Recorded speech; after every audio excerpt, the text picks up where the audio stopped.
जय श्री कृष्ण। ओम नमो भगवते वासुदेवाय नमः। क्या आप जानते हैं कि राजा सुद्युम्न किस कारण से स्त्री बन गए? तो आइए आज हम आपको इस विषय में बताते हैं। यह कथा श्रीमद् भागवतम के नवम स्कंद में आती है।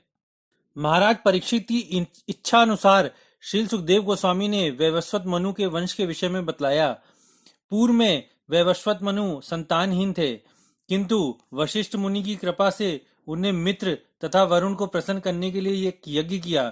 यद्यपि वैवस्वत मनु पुत्र रत्न चाहते थे, किंतु उनकी पत्नी की इच्छा अनुसार उन्हें ईला नामक पुत्री प्राप्त हुई।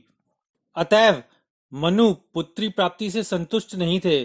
फलस्वरूप वशिष्ठ मुनि ने मनु की संतुष्टि के लिए ईला को एक लड़के में परिणित करने हेतु प्रार्थना की, जिसे पूर्ण पुरुषोत्तम भगवान ने स्वीकार कर लिया।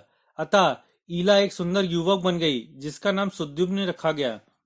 एक बार वीर सुद्युम्न अपने कुछ मंत्रियों और साथियों के साथ सिंधु प्रदेश से लाए गए घोड़े पर सवार होकर शिकार करने जंगल में गए।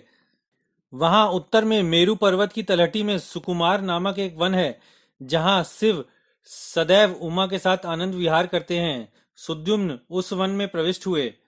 ज्यों ही सद्युम्न उस जंगल में प्रविष्ट हुए, त्यों ही उन्होंने देखा कि वह एक स्त्री में परिणित हो गए, और इसी तरह उनके साथी भी अपने लिंग के विपरीत लिंग में परिणित हुआ गए। इस पर महाराज परीक्षित ने सुखदेव जी से पूछा कि हे शक्ति संपन्न ब्राह्मण, यह स्थान इतना शक्तिशाली क्यों था, जिसमें प्रवेश करते ही सब लोग स्त्री में परिणित हो गए? इस पर सुखदेव गोस्वामी जी ने कहा कि एक बार आध्यात्मिक अनुष्ठानों का दृढ़ता से पालन करने वाले महान साधु पुरुष उस जंगल में शिव का दर्शन करने आए। उनके तेज से समस्त दिशाओं का संपूर्ण अंधकार दूर हो गया। जब देवी अंबिका ने इन महान साधु पुरुषों को देखा तो वह अत्यधिक लज्जित हुई, क्योंकि वह उस समय नग्न थी। वह तुरंत अपने पति की गोद से उठ गईं और अपने वक्ष स्थल को ढकने का प्रयास करने लगीं। तत्पश्चात अपनी पत्नी को प्रसन्न करने हेतु शिव ने कहा, कोई भी पुरुष इस स्थान में प्रवेश करते ही तुरंत स्त्री बन जाएगा। इसी वचन के अनुसार महाराज सद्युम्न को भी स्त्री बनना पड़ा।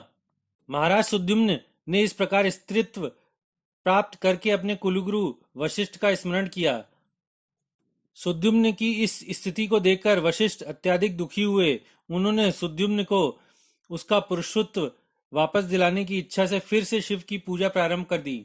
शिव वशिष्ठ पर प्रसन्न हुए। अतएव शिव ने उन्हें संतुष्ट करके और पार्वती को दिए गए अपने वचन को रखने के उद्देश्य से उस संत पुरुष से कहा, आपका शिष्य सुद्युम्न एक मास तक नर रहेगा और दूसरे मास नारी रहेगा।